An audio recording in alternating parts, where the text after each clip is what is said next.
हर बारिश में लौटने वाली मृत दुल्हन। सीतापुर गांव में शाम के 4 बजे चारपाई पर बैठकर बूढ़े लोग बातें कर रहे थे। हरिहर गाय को चरा रहा था, बच्चे खेल रहे थे। इतने में मौसम का मिजाज बदल जाता है और तेज हवा चलते ही काले बादल छा जाते हैं। तेज बारिश होते ही लोग डर कर इधर उधर भागने लगते हैं। अरे भागो भागो, तेज बारिश आ रही है, अब कोई नहीं बच सकता। उस लाल जोड़े वाली चुड़ैल दुल्हन का आना तय है। अरे नहीं नहीं, वो हमेशा बारिश में आती है। अरे मैं तो ये गांव छोड़कर जा रहा हूँ, अपने परिवार को भी ले जाऊंगा। अरे चलो चलो उषा, अंदर चलो। आसपास के सारे लोग काली बारिश देखकर डर जाते हैं। न जाने उन्हें कौन सी लाल जोड़े वाली चुड़ैल का खौफ था। कुछ लोग अपना सामान लेकर गांव के बाहर की ओर चले जाते हैं तो कुछ लोग घर में कैद हो जाते हैं। लेकिन क्यों? बारिश तो एक ऐसा मौसम है जिसमें बच्चे बूढ़े सब खुशी से झूमने लगते हैं। लेकिन ये सीतापुर के गांव के लोग डर के साए में थे। लेकिन क्यों? आइए ये जानने के लिए कहानी में आगे बढ़ते हैं। सब लोग डर से अपने घर में थे। तभी एक बाहर कार वाला आदमी गांव में आता है, दरवाजे पर खटखटाता है। अरे दरवाजा खोलिए, मुझे आपकी मदद चाहिए। यहाँ आसपास कोई भी नहीं दिख रहा है। अभी तो शाम के सिर्फ 6 बजे हैं। कमला धीरे से खिड़की खोलती है। देखो, तुम्हें जो भी चाहिए, हम तुम्हारी मदद नहीं कर सकते। जाओ कहीं और जाओ, वरना वो लाल जोड़े वाली चुड़ैल आ जाएगी। अरे आज के जमाने में कौन लाल जोड़े वाली चुड़ैल होगी? कुछ भी। मेरी कार खराब हो गई है, मैकेनिक चाहिए। अरे कमला पागल हो गई है। तूने दरवाजा खोला तो वो लाल जोड़े वाली चुड़ैल आकर मार डालेगी। आप जाइए यहाँ से, हम बाहर नहीं निकल सकते। गांव में जब भी बारिश आती है, हर साल वो चुड़ैल दुल्हन वापस लौट आती है और फिर लोगों की जान ले लेती है। तुम जाओ, अपनी गाड़ी से बाहर मत निकलो, वो बारिश में किसी को नहीं छोड़ती है। सच में गांव के लोग बहुत भोले भाले और अंधविश्वासी होते हैं। ठीक है, मैं किसी और से मदद ले लूंगा। महेंद्र हंसकर अपनी गाड़ी की ओर लौटता है। बारिश में वो काफी ज्यादा भीग गया था, साथ ही शाम का अंधेरा भी हो जाता है। तभी पायल के घुंघरुओं की आवाज आती है, छन छन छन। यहाँ घुंघरू की आवाज कहाँ से आ रही है? घुंघरुओं की आवाज यहाँ से आ रही है। अब मरने के लिए तैयार हो जा। चुड़ैल उस आदमी को मार डालती है और उसे पैरों से घसीटते हुए एक खंडर की तरफ ले जाती है। बारिश बंद हो जाती है। लोगों के कानों में अभी भी वो चीख गूंज रही थी, जिस वजह से उनकी घर से बाहर निकलने की हिम्मत नहीं होती है। सभी लोग अगली सुबह ही घर से बाहर आते हैं और देखते हैं कि खून के निशान बारिश में भी गायब नहीं हुए थे और उस खून का पीछा करते करते वो एक खंडर तक पहुंच जाते हैं। बस करो, अब क्या उस खंडहर के अंदर जाओगे? लगता है वो दुल्हन चुड़ैल उस आदमी की लाश को अंदर ले गई है। अरे वहाँ मत जाओ, बारिश वाली दुल्हन चुड़ैल मार डालेगी। वो यहीं पर ही लाशों को लाती है अक्सर। अरे हाँ हाँ, सब लोग वापस चलो, बारिश का मौसम शुरू हो गया है। अब तो वो चुड़ैल अपना कहर मचा कर ही रखेगी। न जाने अब किसकी मौत आएगी। अरे तुम गांव वाले यहाँ क्या कर रहे हो? जानते हो ना, सरपंच जी मना करते हैं इस खंडर के पास मत आया करो। वो चुड़ैल मौत का तांडव करेगी, मौत का तांडव। अरे चले जाओ यहाँ से। हाँ हाँ चलो चलो। सब लोग वहां से अपने घर की ओर चले जाते हैं और काम करने लगते हैं। मौसम अभी ठीक होता है, बच्चे खेल कूद रहे होते हैं। तब वृंदा अपनी बेटी निशा की हल्दी की रस्म करवा रही होती है। गांव के कुछ लोग डर के साए में होते हैं। दरवाजा बंद करके सभी औरतें उसे हल्दी और कुमकुम का टीका लगा रही थी। अगले दिन वृंदा उसे दुल्हन बनाकर सफेद कपड़े से ढककर मंदिर तक पहुंचा देती है। गांव की कुछ औरतें भी वहां पहुंच गई थी और बारात भी निकल गई थी। लेकिन फिर मौसम का मिजाज बिगड़ा। बारिश की वजह से बाराती लोग भीगने लगते हैं और उस वक्त चुड़ैल दुल्हन छन छन छन घुंघरू की आवाज और डरावनी हंसी के साथ उनके सामने आ जाती है। मरोगे, तुम सब मरोगे। मैं किसी को नहीं छोड़ूंगी, लेकिन सबसे पहले अपनी शिकार के पास पहुंचूंगी।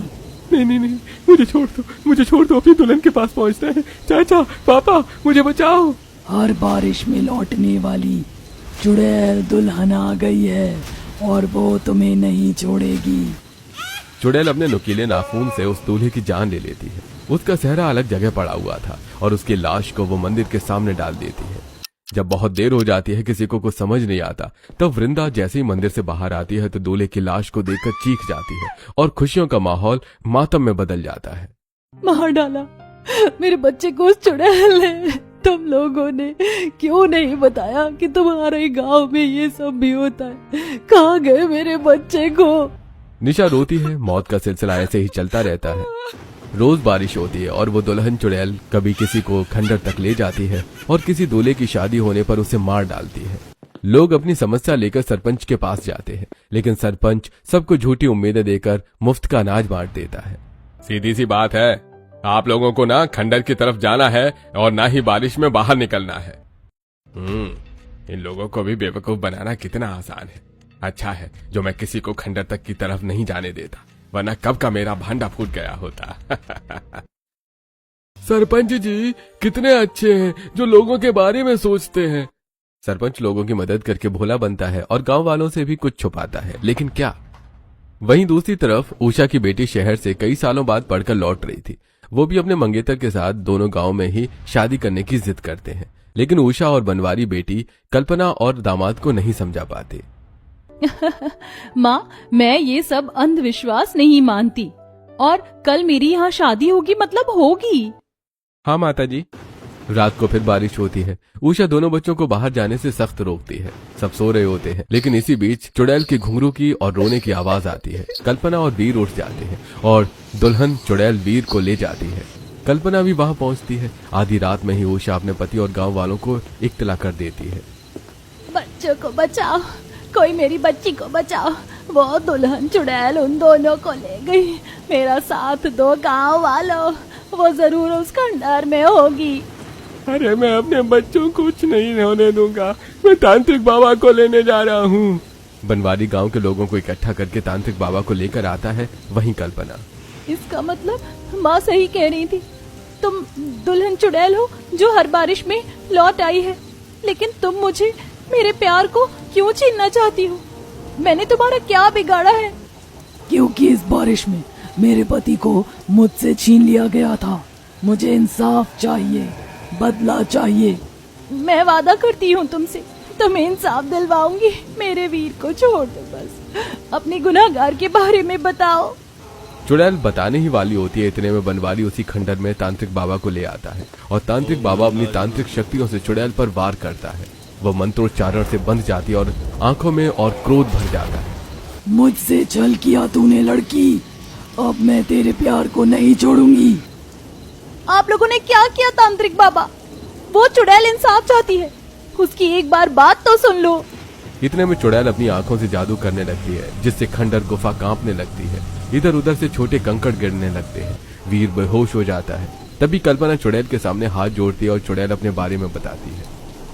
ये वो बारिश की रात है जब मैं अपने राघव के साथ थी। राघव, कल हम हमेशा के लिए शादी के बंधन में बंध जाएंगे और फिर शादी के बाद साथ में शाम की बारिश में चाय पियेंगे ना? हाँ हाँ, सिर्फ वो शाम क्यों, हर बारिश की शाम में तुम्हारे साथ चाय पीऊंगा। लेट हो रहा है, घर चली जाओ, कल दुल्हन बनकर आना। संध्या शर्मा कर चली जाती है। अगले दिन वो दुल्हन बनकर राघव का इंतजार कर रही थी, लेकिन वहीं सरपंच अपने आदमियों से राघव को मरवा देता है और खंडर में उसकी लाश डाल देता है और धोखे की बात संध्या के कानों तक पहुंचा देता है। लेकिन संध्या विश्वास नहीं करती और फिर सरपंच उसे जबरदस्ती अपने आदमियों से घोड़े पर उठाकर खंडर ले आता है। मैंने तुझे कहा है ना संध्या, तू मेरी है, मैं तुझे पसंद करता हूँ। खाम खा मुझे तेरे पति को मारना पड़ा। मैंने तुझे लाख बार मना किया सरपंच, फिर भी तुझे समझ नहीं आया। इस बारिश में मैंने कितने ख्वाब देखे थे, तूने सब तोड़ दिए। तूने मुझसे मेरा प्यार छीना है, मैं तेरी जिंदगी छीन लूंगी। इसी जगह और इसी बारिश में हिसाब होगा, और मैं राघव की नहीं हुई तो तेरी भी नहीं होंगी। ऐसा कहकर संध्या खुद को खंजर से मार डालती है और एक चुड़ैल बन जाती है। मेरा सच किसी के सामने ना आए, इसीलिए उसने गांव की किसी भी लोगों को आज तक खंडहर के पास जाने नहीं दिया। वहीं मेरी अस्थियां कड़ी हुई हैं और मेरे राघव की भी। मुझे बदला चाहिए। तुम्हें इंसाफ जरूर मिलेगा। अब वो सरपंच नहीं बचेगा। गांव वाले उस सरपंच को ढूंढकर उस चुड़ैल के सामने लाकर खड़ा कर देते हैं। उसी वक्त तेज बारिश होती है, सब भीगने लगते हैं। मुझे छोड़ दे संध्या, मुझे माफ कर दे। माफी? तेरी वजह से कितने लोग अलग हो गए और तूने मेरे साथ भी यही किया। माफी नहीं, तेरा कत्ल होगा। गांव वालों के सामने चुड़ैल सरपंच को मारकर अपना बदला ले लेती है। अगले दिन कल्पना दोनों की अस्थियों को खंडर से निकालकर पुजारी के साथ अंतिम संस्कार करवा देती है। कल्पना, तुम्हारी वजह से आज मुझे मुक्ति मिल गई। अब इस गांव में मैं फिर कभी बारिश में लौट के नहीं आऊंगी। तुम सब खुशी खुशी रह सकते हो। चलें राघव।